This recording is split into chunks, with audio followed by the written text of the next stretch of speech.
Is it too dark? It's okay.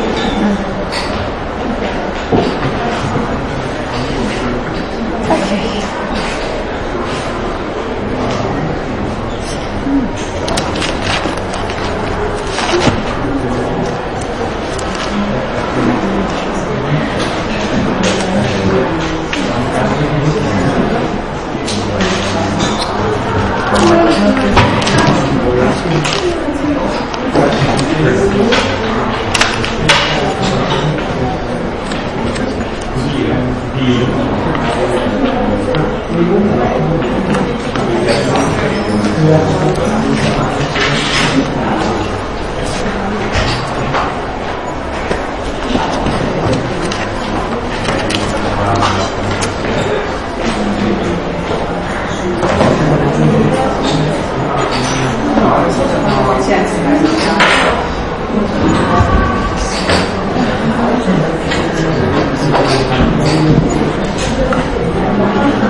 Buona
giornata.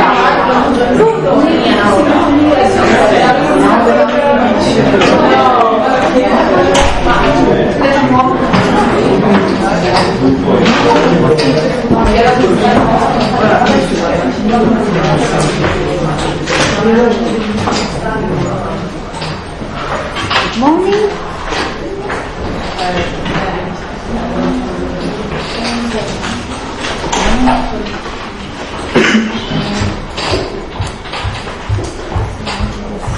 This week we start a new topic, and as I said at the end of last class, I chose to focus on the common law first, and then on the civil law tradition, which are the main focus of our course. Rightly, because I think we all come from a civil law tradition. and therefore I think it is maybe more interesting and more useful for us first going somewhere abroad, outside, and then looking from the different perspective at our own legal tradition. Usually, textbooks always, after the first introductory part, had chapters on civil law and then on common law. I adopt this different order, and this week will be devoted to first few introductory remarks and then the history of this tradition.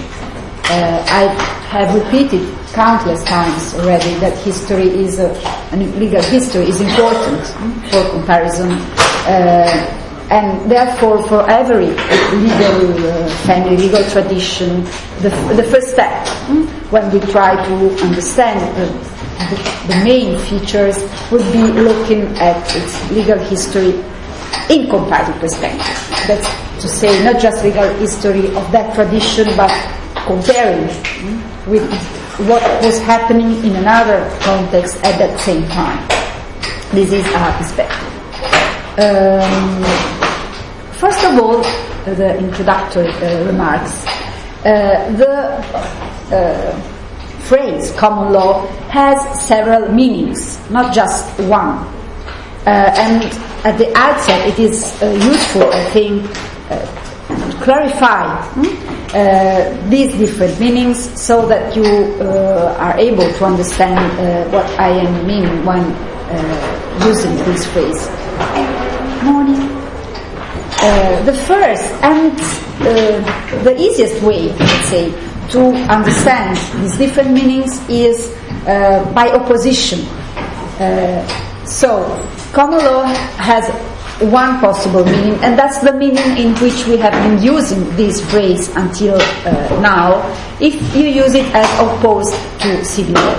Because in this sense, common law is a legal tradition or a legal family. And that's the way we have used this expression. But then, common law can also be and is, and I will use it, as opposed to equity. And this is a slightly different meaning. In this sense, this is a more historical meaning. If you use common law in a context where it is opposed to equity, you are meaning one part of English substantive law, the part that was developed by some specific courts, known as the royal courts or the common law courts or the Westminster, the courts of Westminster. So, a part, not just all substantive law, but a single part of English substantive law, developed by a defined group of courts, the so-called common law courts or royal courts. So here you are referring to not a tradition on the whole, but to a part, a set of rules, of judge-made rules. We are dealing with rules made by, but not all judge-made rules, because equity is another part of English substantive law developed by a different court, the Court of Chancery. So, two different parts of English substantive law. One developed by the Court of Common Law or Royal Courts, common law, the other developed by a different court, the Court of Equity. And this is a fundamental historical distinction, a distinction that to us civil lawyers is unknown. We don't have anything used. We have the word equity, of course, but it has a completely different meaning. It refers to a natural sense of justice, let's say what is equitable. But that's something different from the technical meaning of equity in the common law context. And this has a specific importance when dealing with the historical evolution of the common law. Then, common law may be used, and this is the. Oh yes, there are. There's one over there and a couple over there. That is full.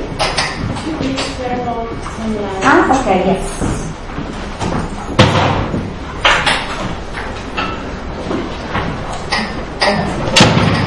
We can choose either this or the darkness, but I think that for writing this is. I'm afraid we can't choose. No intermediate option. So the third meaning is more, let's say, the meaning in which common law is more frequently used nowadays, the more present day meaning. Again, common law as opposed to statutory law. When you use common law in this third meaning, you are referring to all case law, therefore including common law in the strict sense and equity. All judge-made law as opposed to statutory law, that's to say the law produced by Parliament. Okay, so legislation we could call it. So two different sources: judge-made law as opposed to statutory law, as the law enacted, the acts of Parliament. And if you use it in this third meaning, common law and equity are both common law, because these are both produced by courts. It is apparently difficult. It is not difficult in practice, because according to the context in which you will hear this phrase, you will understand to which of these three meanings I am referring to. But it is a good idea to have it clear since the beginning, since the start of our discourse on the common law. Then, a few words on the common law. Oh, sorry. Did I understand it right that the statutory law is not meant by a court, but by like Parliament? Yes. Okay. But the English word for the acts of Parliament. So officially, if you look on the website for what is a statute, you will find Act of Parliament. But usually we refer to the source produced by political powers, which nowadays in a democracy is Parliament. It could be the king in the 15th or 14th century. If statutory law, statutes. These are the words you have to use to refer to this source of law, as opposed to the law produced by the courts, which is common law or case law. Okay? So you see, you learn new meanings for words, and words having. We are learning new concepts, new categories. And with this course, you will learn to use these words properly. If you look on an ordinary dictionary, it is very difficult to find the legal definitions for foreign words and also for English, but that's true not just for English. Then, looking at the common law as in the first meaning, I mean common law as a legal tradition as opposed to civil law, a few words about, let's say, its geographical dimension. Of course, the beginning, and we see, of the common law tradition is here. So, one part of one of the British Isles, England, medieval England. But then, this tradition developed in a very small part of the world, expanded, and remember what we said about legal transplants. Which are the two main reasons for legal transplants? The main forces and prestige. Of course, for the English law, the first very important and historically first very important cause for transplants were imposition. That's to say, colonization. And that's a picture you see of the British Empire in the 20s. And probably this was, but consider that there were also the United States, which were at that time independent, but these were also part of the British Empire, and therefore they had the common law. They received the common law. The common law was imposed on them. So by imposition, military imposition, colonization. And you see countries in all the continents.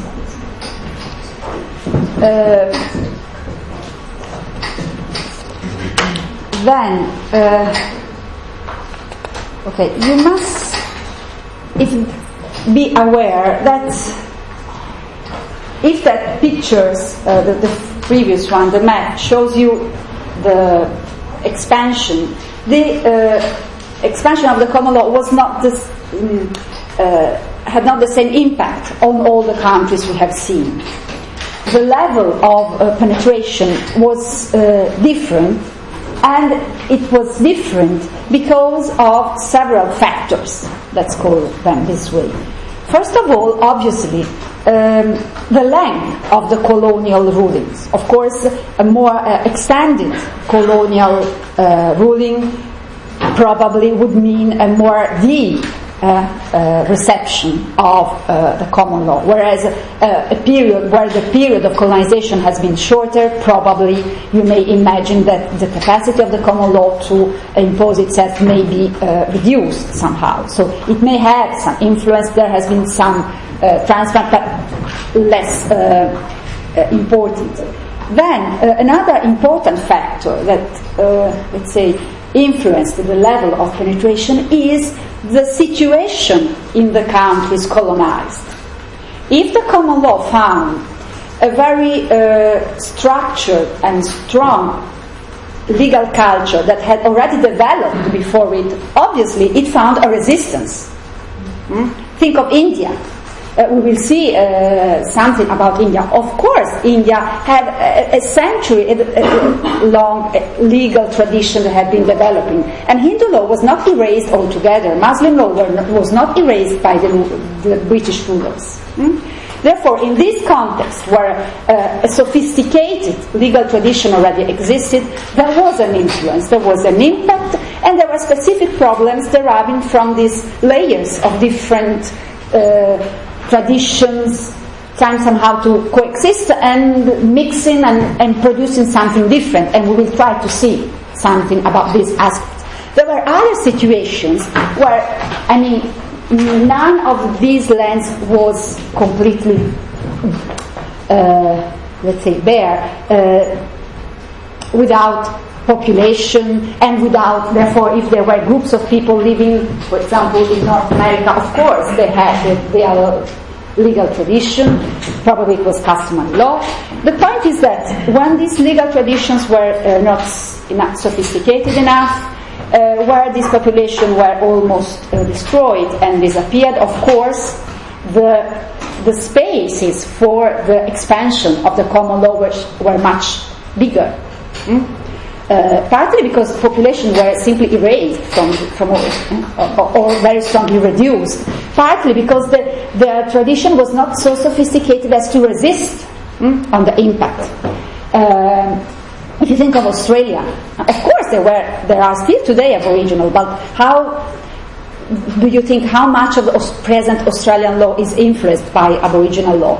You can imagine that just a very minor part of that system is. And it just depended on the situation of the English rulers found, and it changes a lot. Then think of, for example, Canada.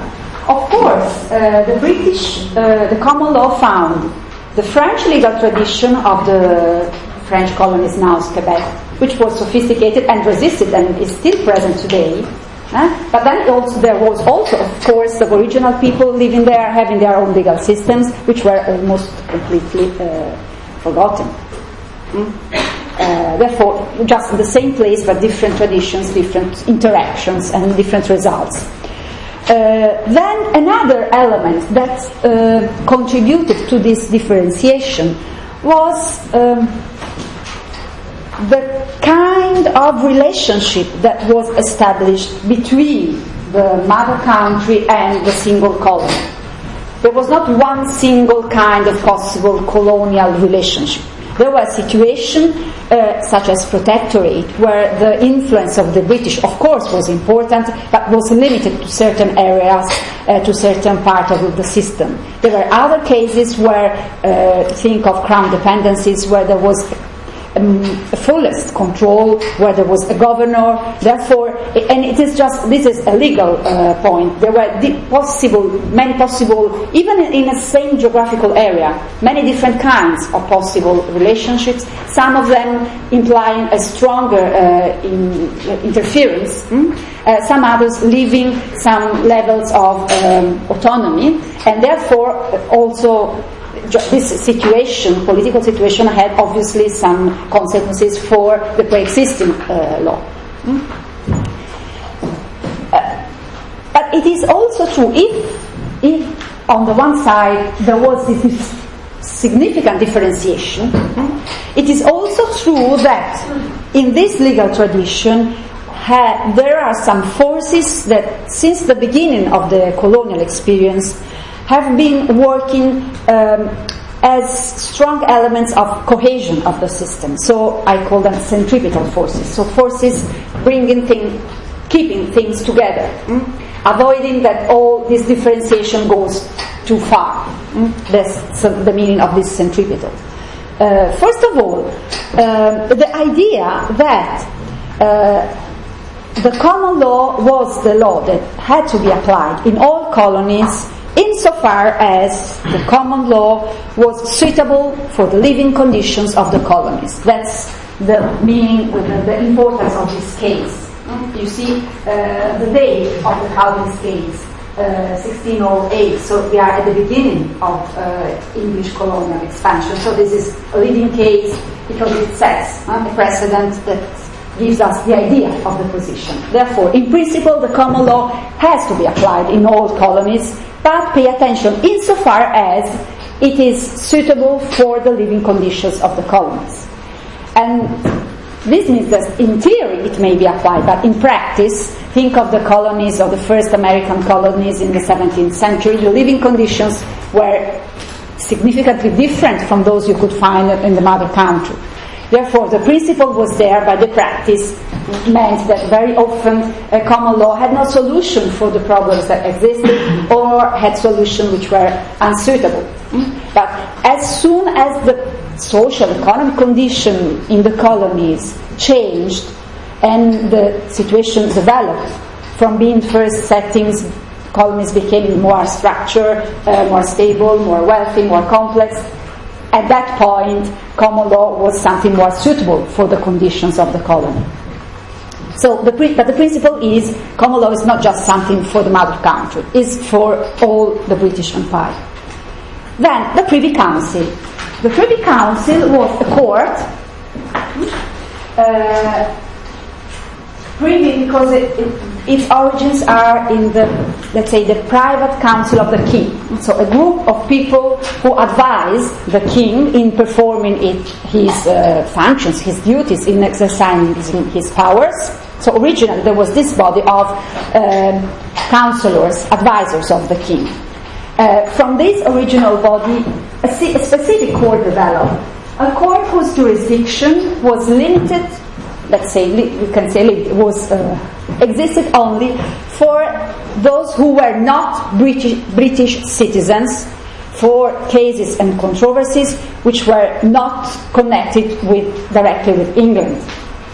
So there was a single court in the mother country, in London, deciding cases coming from all the colonies. So all territories which were under the British Empire but were not the mother country actually had as court of last resort, so the final, the Supreme Court, for cases coming from Canada, Australia, New Zealand, or an African colony. All these cases went to the Privy Council. So one single court deciding cases coming from all the empire and producing decisions that were binding.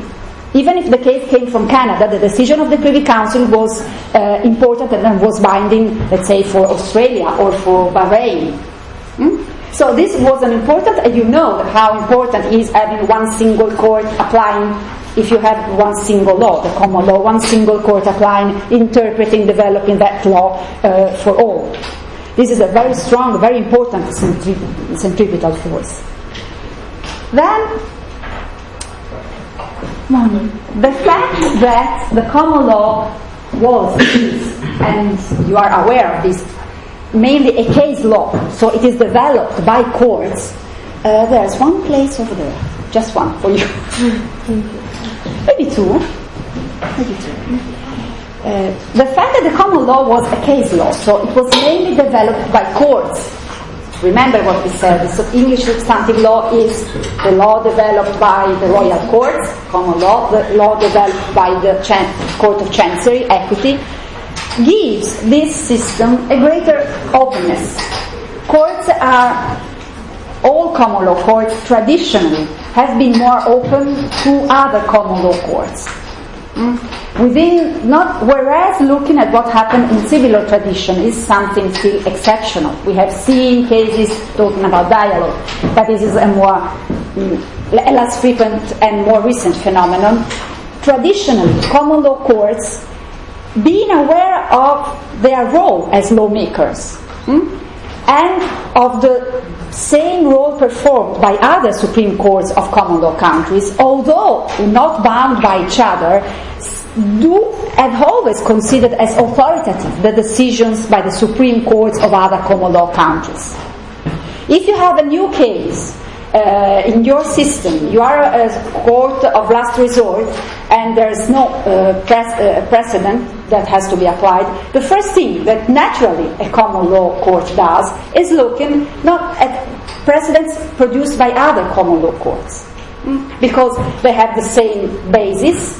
Kelvin's case explains us that the basis is the common law for all. Another court has applied that same principles to that case. Therefore, it is not binding, it is highly authoritative. If you compare the openness of courts to the openness of legislators, you will see that courts are much more... No, there is at least one place over there. So do not sit down on earth. A couple of chairs. I'm sorry, we can't find a big building. We will survive this way, I think. So this case law nature makes the system naturally more open. Legislators tend to conceive themselves as exercising a sovereign power and exclusive power. That's not true for courts. Then, obviously, last but not least, the common language. They all share the English language. A question for case law. I was wondering if, for example, a Canadian court were checking for previous decisions of Australian court, they look at each other. First of all, of course, the first thing traditionally has been looking at the mother country, to English decisions. Then, it depends on the areas. If you are in the areas of the fundamental rights, England has not this, we will see this tradition. Therefore, in that area, you may more easily look at what the United States, having all the Bill of Rights, have decided. But then they look at each other, simply. If there's for example, you do this in new cases, in hard cases where there's not settled law in your own system. But if there's something new, something connected to new technological developments, if the solution has been found by New Zealand, the other courts will take it.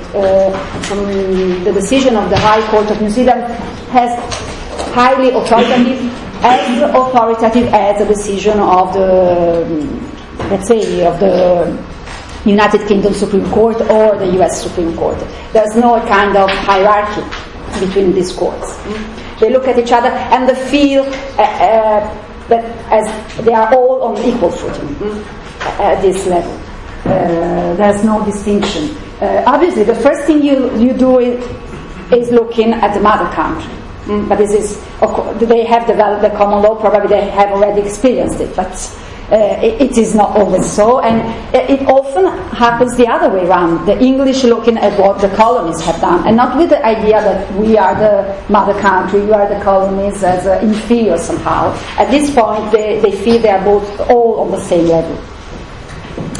If you remember White v. Jones, the English case about the testators whose wills was not enacted, the first thing that the decision does is looking at what other common law countries did, and does mention of New Zealand, Australia, United States, just to find that the solution is not very settled, that in one system the case did not arise, but the first thing they look at all the other common law jurisdiction. Then,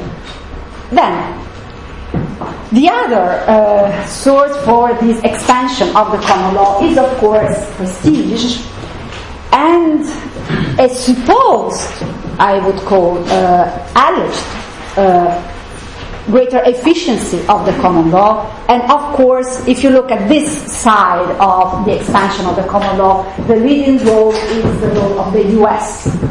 So in the common law tradition, you find two leading experiences, two leading systems. The English legal system and the US legal system. And whereas in the first part of the expansion of the common law tradition, of course, the leading role was played by England and by the creation of its colonial empire, if you think of the common law tradition in the last century, let's say, the leading role is, so the leading force for the continuing expansion of the common law is not England anymore, but the US. Just some examples of how this continuing expansion is working and how the United States legal system is performing this continuing expansion. Criminal procedure. Do you remember what I told you when we talked about transplants and possible rejection? Italy, after having decided that its criminal procedure needed a significant reform because it was based on still, let's say, these authoritarian principles of the fascist regime, and when enacting a new code of criminal procedure, looked at the criminal procedure of the United States, not of England. We didn't look at what happened in England. We adopted an adversarial model, common law model of procedure, but not because we look at the English model, but we look at the US model. And it was just prestige. They did not. This was not an invasion or colonization of Italy. And this same phenomenon also happened, for example, in many Latin American countries. If you look at criminal procedure, there has been a significant movement of reform after the end of many authoritarian regime, and it was not imposed by the US. But the fact is that if you look at those reforms, you see that the leading model that has been imported is the US model again. The other, probably the most successful product of the US legal system that has circulated all over the world is judicial review of legislation. The idea that judges can review the constitutionality of statutes, that constitution is superior to acts of parliament, and the judicial power has the duty and has the power and duty to check if statutes are, let's say, consistent with constitution, is an idea that was born in the United States. It is true we will see that different ways of, let's say, of introducing this idea, have different models of judicial review exist. That the US model did not circulate it all over the world, but the very idea of the constitution as the supreme law of the land and of judicial review of legislation was something born in the US. And nowadays there's no system purporting to be democratic that does not include in its constitution or actually has some form of judicial review of legislation. But also if you look at legal doctrine, economic analysis of law, something you may be aware of. It is one of the leading, let's say, school of thought in legal thinking, is something that was born in the US. Now there's the International Association of Economic Analysis of Law. Many of you may have a course on this topic in their university. You may decide to have it. And again, it is something that was born in the US. So the last, let's say, introductory remark is kind of geographical explanation.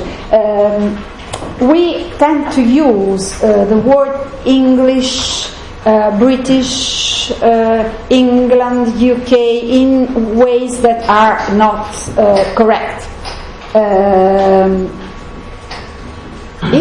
As you see from this picture, the British Isles are all the two islands, but that this British island is not England from here to the top.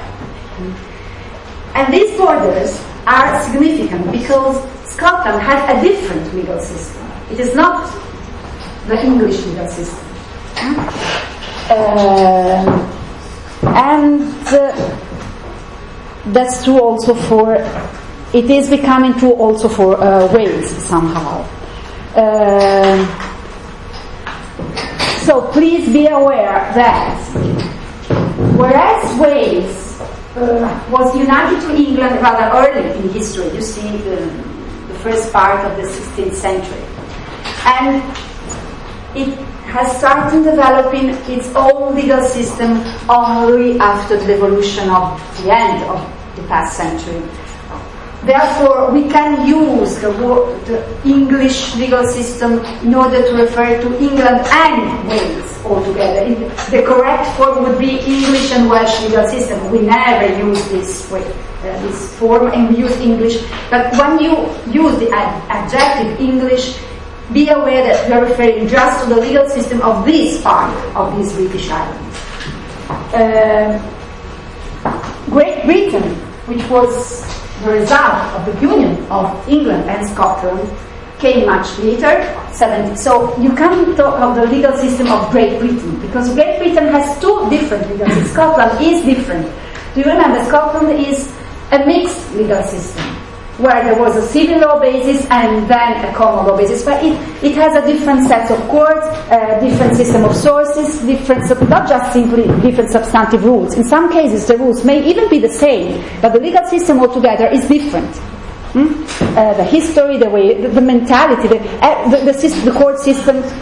So you can't refer to Great Britain as a synonym for England, especially if you are talking of legal systems, because they are not the same thing.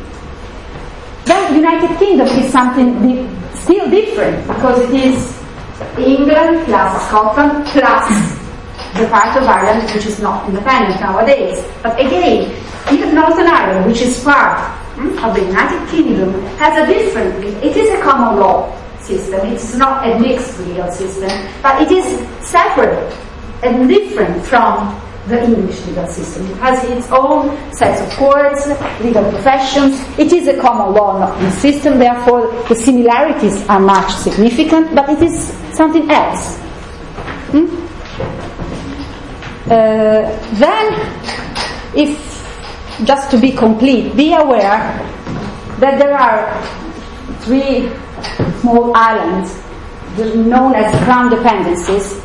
They are not part of the United Kingdom, but they are directly under the Crown, so they are not subject to the Acts of Parliament, let's say. And these are, I'd say, the relics of medieval history. Guernsey, Jersey, and the Isle of Man. The Isle of Man is somewhere here. Guernsey and Jersey are 2 islands in the Channel, and they are different. They have a different legal system, very medieval and very, for us, strange legal system, let's say this way. But they exist, and they are not part of the United Kingdom. But this is just a curiosity, whereas the differences between the other parts is something relevant for us. as there are like different legal systems, for example, in Northern Ireland, how is this relation in the United Kingdom solved if there is like a dispute between two parties which are from two different parts of the UK? International private law. Okay, so it's really treated like another country. It is like in federal, for example, in the United States, federal system with each state having its own court system besides the federal court system. Not all federal states have two separate sets of courts. But if there's the same issue, the same way of thinking, the same problems, and tendentially the same solutions that are adopted under private international law are adopted here. Therefore, if the controversy concerns, for example, let's say an estate, in general, it is the court of the place where the land or the house is situated. That's, for example, the general rule. If it is a couple, probably it is the place where the two persons actually live. So if they are different persons, of course, it is not difficult to move from one part to another of that same, but this is the same for a federal state, but the legal systems are not the same. And so the problem of private international law it is exactly the same logic.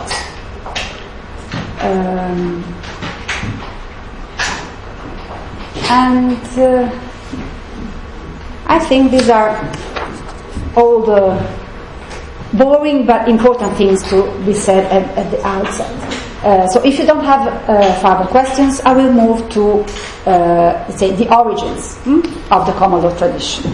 Origins which have to be situated here. So the common law was born here in this yellow part of this island, just here, and for centuries it developed just here.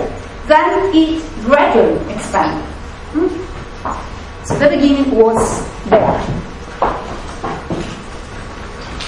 And how everything started. Traditionally, the origins of the common law are connected to an event, a military event, the Battle of Hastings. This is a nice picture from the tapestry of Bayeux. You may have seen it, which is a place in France with this tapestry with all pictures representing the story. And they are this masterpiece, really a work of art. Obviously, probably they have a copyright. I have infringed copyright, but I did love this picture. That's for a military event, a battle. The year is in this case is something I would like you to remember. It's not very difficult. What happened at Hastings in 1066? The Anglo-Saxon king Harold was defeated by the Normans, led by William, who was previously known as William the Bastard. Then, as he won at Hastings, became William the Conqueror. So he came from Normandy, in the northern part of France, a region in the northern part of France. Obviously, he was not the heir of that duchy because it was a bastard, but he was, let's say, a clever person having a sense of initiative. And what he did is, when King Harold acceded to the throne, the Anglo-Saxon king, at that time ruling England, let's say, he obtained the support of part of the nobility of his own country, the support of the church, and then, let's say, claimed the throne for himself. I don't know how many, I'm not an historian, if he really had probably he had some possible rights on the throne, but the point is that he got the battle, he won.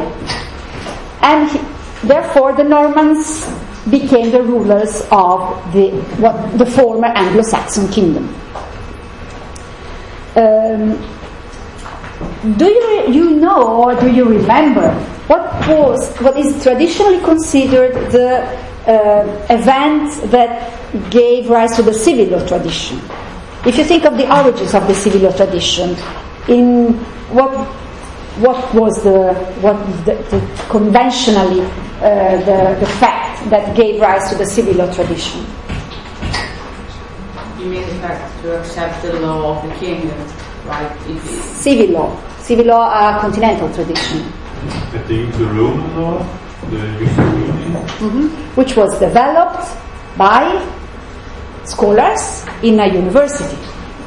And the starting date is usually said the date of when Bologna University was founded. And it was more or less in the same period. Was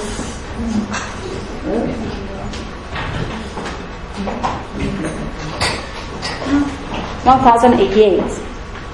So on the two sides of the channel, more or less in the same time, the same decades, two very different types of events are the starting point of two different legal traditions. Here in the continent, let's say a cultural fact.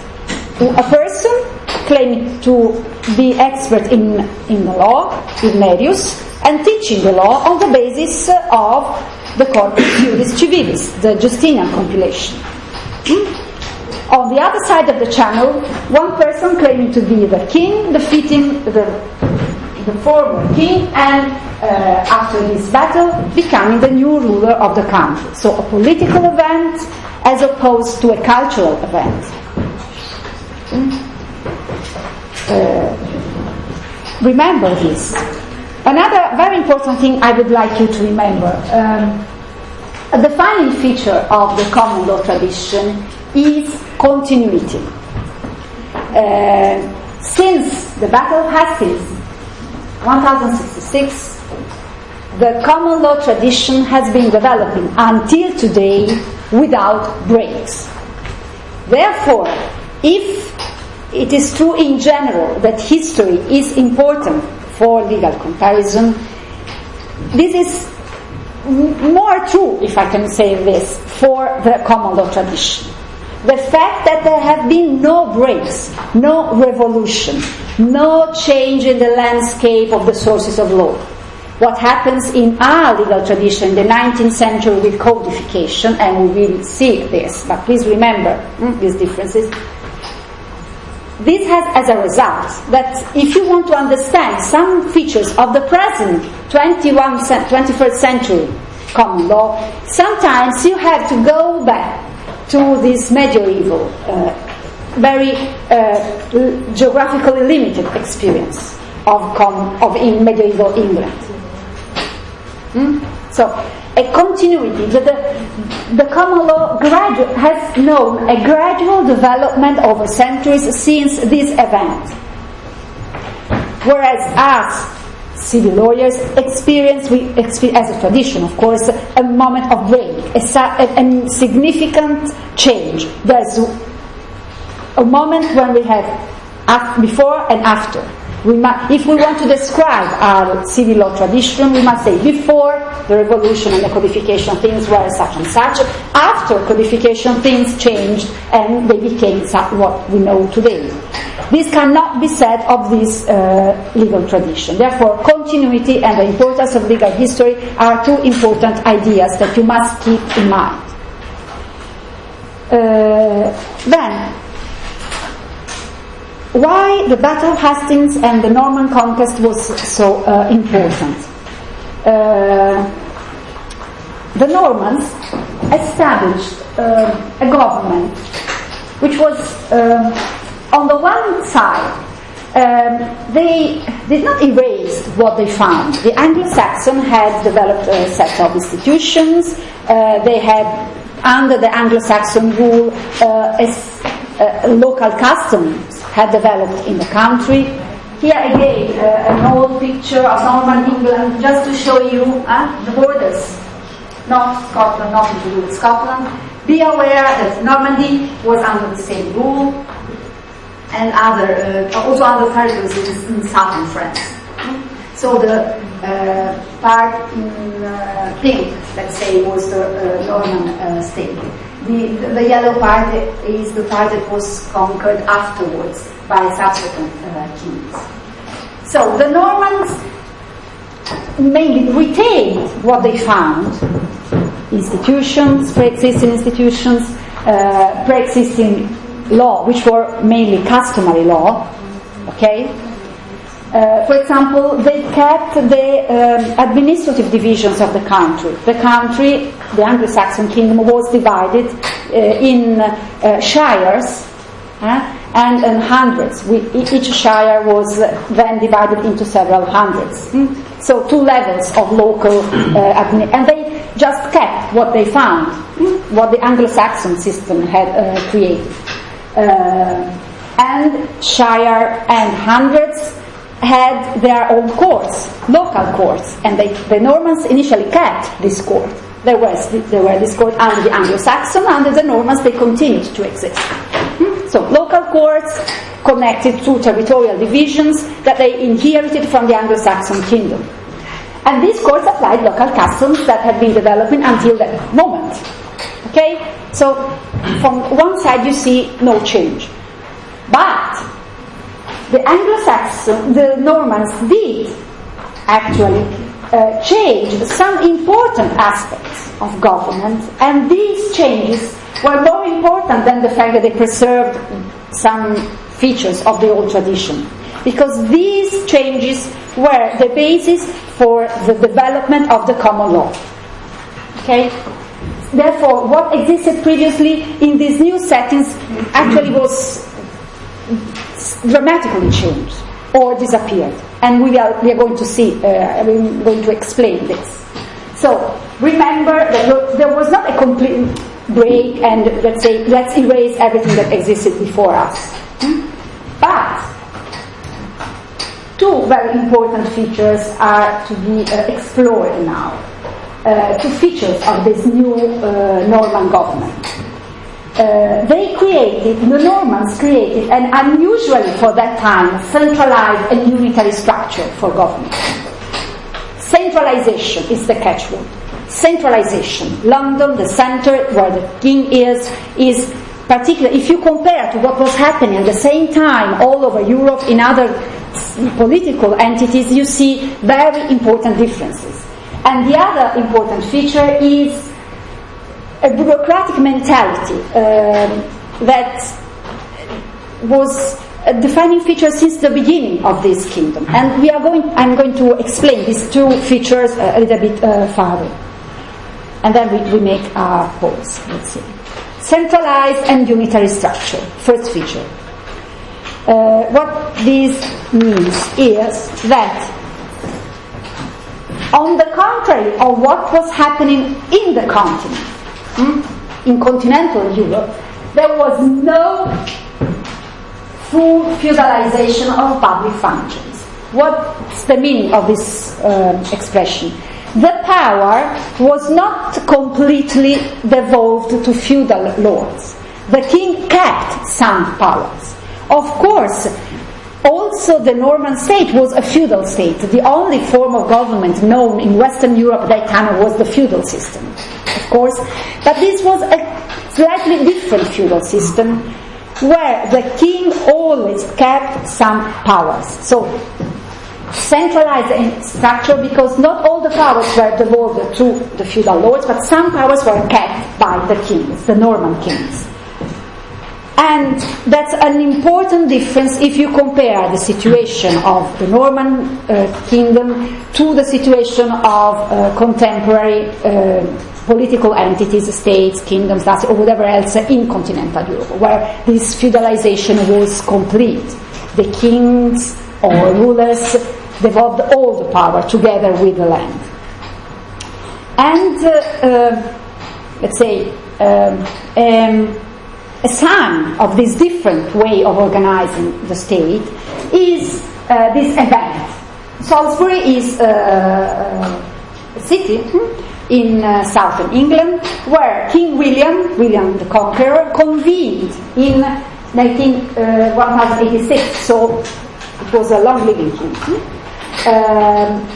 All the landowning men, so all the important person, the rich person, the person having not the peasants, not the servants, land-owning men.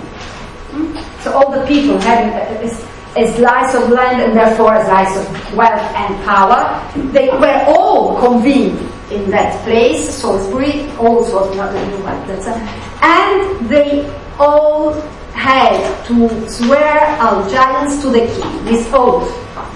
Everyone, old men who could wear arms, who could fight for the king, who would pay taxes, because if you have land you can pay taxes. All to swear allegiance directly to the king. I mean, it is something, let's say, but it is just a ritual. No, please be aware that swearing in the medieval era was something important. The importance of religion, of the presence of God, because when you pronounce an oath, you refer to God, to the divinity, was something having a significance that we are not aware of today. But for that time, it was an important moment, a very significant moment. And everyone, all the men having some land, therefore some wealth and the possibility to provide army to the king, they all, let's show it all together, had to swear allegiance to the king.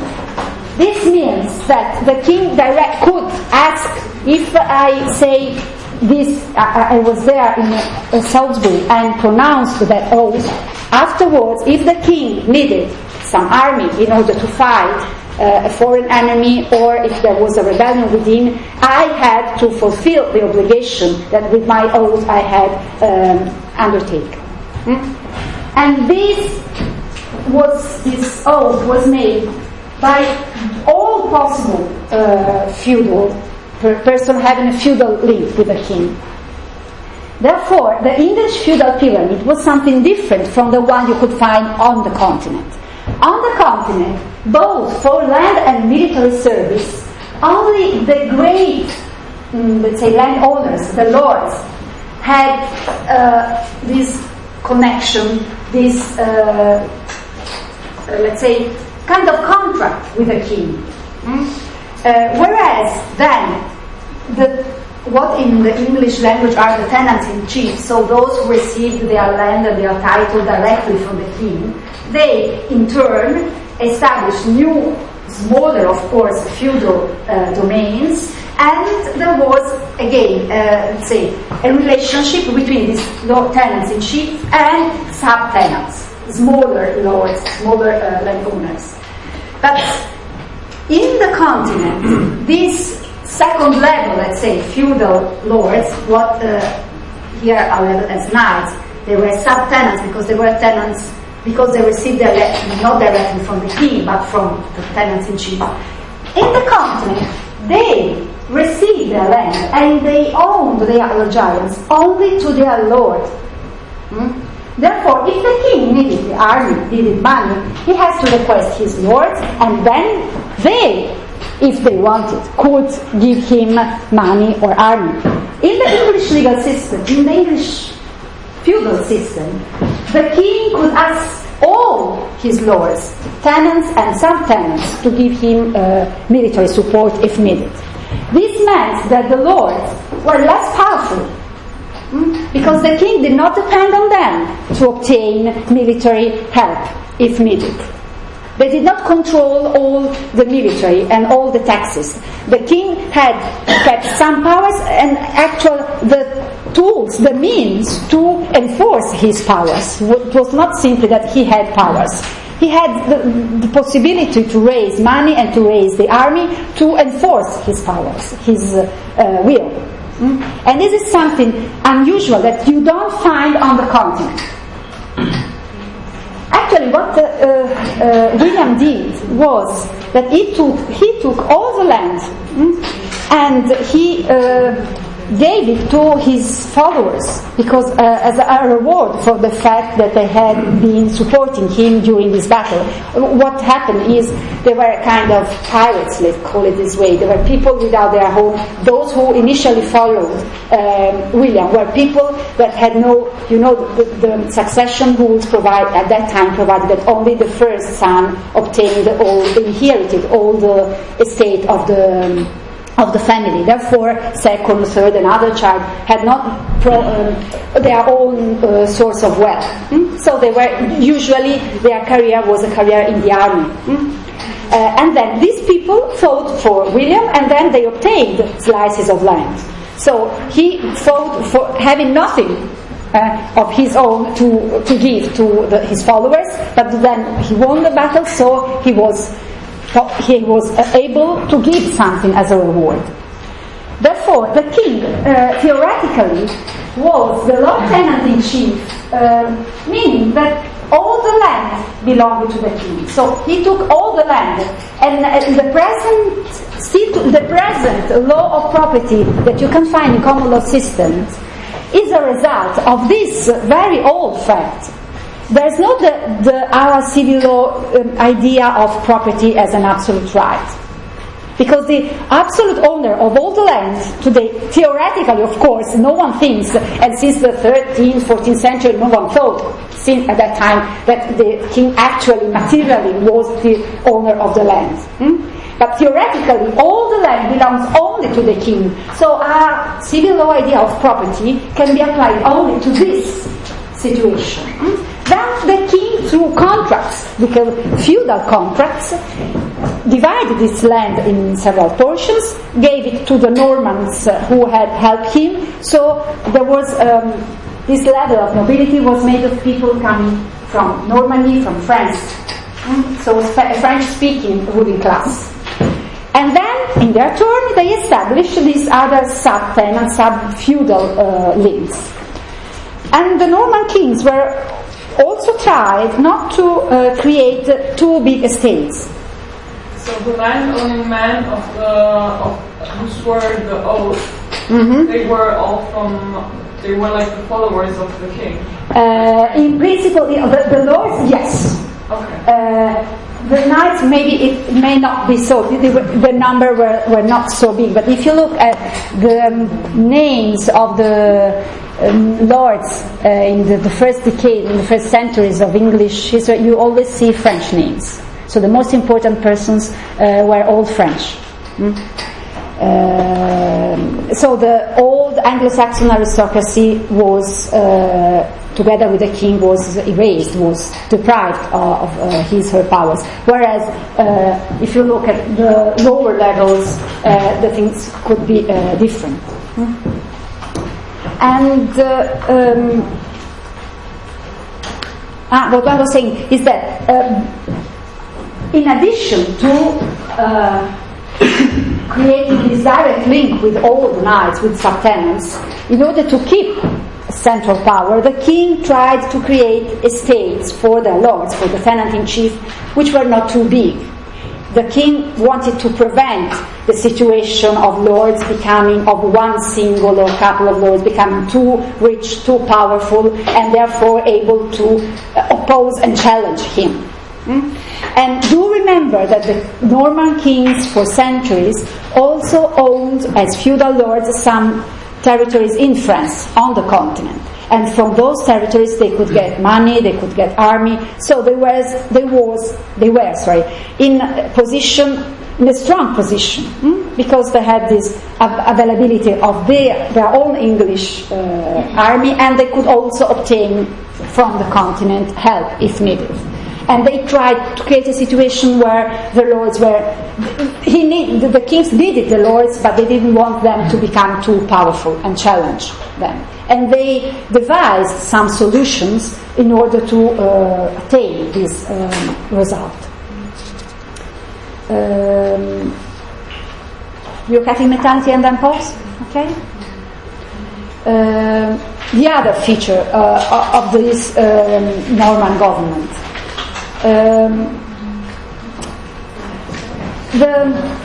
The state was well organized. The administration of the new government, the Norman government, was something that for that time was exceptionally sophisticated.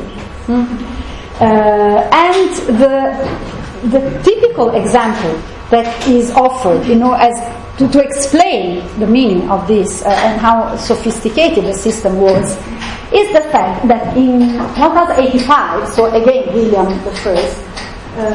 I, ordered a general census. That's to say that there was a commission, there were commissions going all around the territory, the new kingdom, and writing an inventory of all properties, movable and unmovable properties existing in the kingdom at that time. That's one document from library. And the product of this general census is known as the Domesday Book. Consider that in continental Europe, a land register was produced, I think, in the 18th century. And for example, in Austria, Maria Theresa was considered a very enlightened queen, who also, because she produced for the first time in the, let's say, in the middle of the 18th century, a land register. Here we have this product at that very early moment of the, and it is very important. So this means that they were well organized, because consider the technologies that they could dispose of at that time. There was no writing, there were no cars, everything else. So they could organize, having people going all over the country in a couple of years, no more, 85, 86, just 1 year. They can produce a full, accurate picture of the situation of all kinds of property in the kingdom. And obviously, the main aim was taxation, because in order to tax people, you must know their property. So the final result was a possibility to raise more taxes, because no one could escape. And these taxes, and you understand the need for money is let's say the driving force behind many things, were administered. The taxes paid to the king were administered and checked by this body, Curia Regis. It is the Latin word for the king's household. This was a Norman tradition, existing even before the Norman conquest. The Normans usually, but every king has a kind of council made of advisors somehow, and people somehow, technocrats having some administrative skills, helping the king in performing his functions. Please be aware that at this time the separation of powers principle is something that was not even thought of. So this body performed functions that today we would consider as a legislative function, a judicial function, administrative function, mixed all together. And but within this body, there were gradually two different compositions emerged. So one originally single unitary body rapidly became to be split in two different bodies. One was known as the Great Council, and it was made of the lords, the tenant-in-chief, and the highest members of the clergy. And they performed an advisory function to the king on the main political issues. If the king had to decide significant political issues, then this great council, made up of the most important persons in the country, lords and members of the clergy, it was convened to help the king reach, let's say, a good decision. And this was convened, let's say, not regularly, but only when the king thought it was needed. Then there was also a permanent council, a common council, so a more, let's say, a council made up not of the most important political figures in the kingdom, but a council made up of those who performed the daily administrative functions. So those who helped the king in the everyday administration, the ordinary, not politically relevant issues. This permanent or common council, as opposed to the Great Council, which is the basis for the development of Parliament, still today England has House of Commons and House of Lords. because afterwards, let's say the commoners, so those who were not lords, added to the lords, and all the development of parliament started from there. So, from this important, let's say, composition of the Curia Regis, the Great Council, then you will see over time the development of parliament. From the ordinary Curia Regis, gradually one single body emerged within it, the Exchequer, a body, a group of people who had the task of administering the treasury, and therefore administering the taxes. This strange name depends on the fact that the place where it met, there was a picture representing kind of a chessboard, which was used to make accounts. Let's say black and white boxes, and moving things on it, it is a way to make accounts. But the point is that this very, let's say, amorphous thing, this Curia Regis who could do anything, just help the king, gradually, but not with the decision of the king that in a single day established one thing or another, but gradually, then become to be two different things: the Great Council, then Parliament; the Common Council, then the body, let's say, the basis for the development of what is nowadays a government. And within it, immediately, because you understand the administration of taxes is the paramount interest of the king, this Exchequer, a body, and then a court deciding issues about taxes. We all need holes, I think, but please be aware of this. This system develops not because there's a decision of the king to do one thing or another, but there are some administrative needs that brings with them some development, some gradual developments.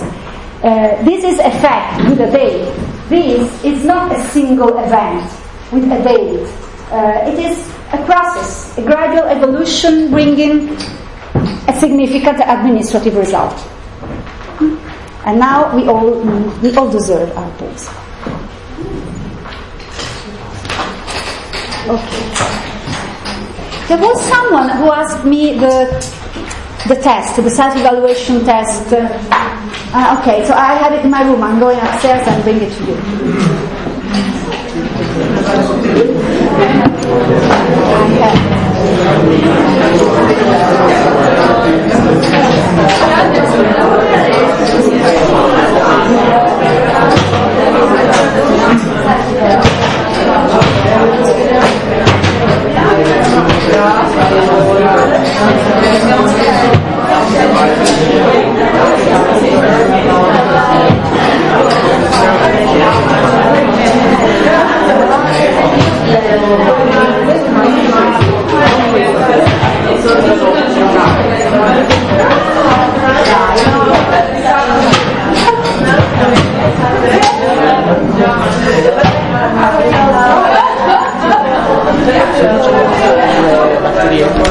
Una cosa che devi riguardarti gli appunti.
No,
Dopo magari c'è il terrore che si scrive, quindi inizio a pensare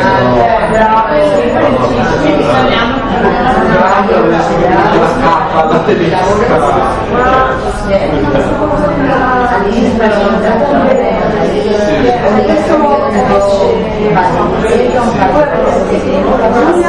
Perché da quello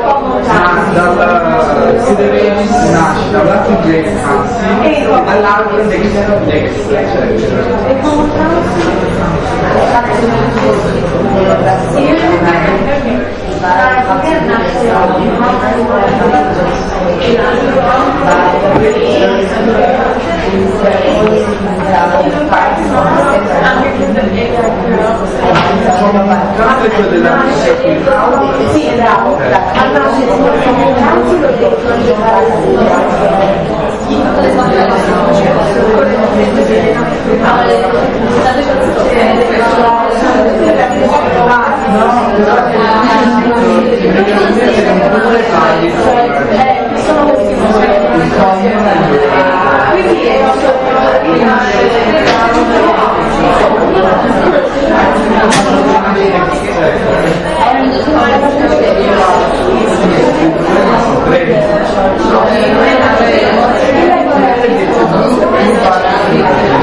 Sì.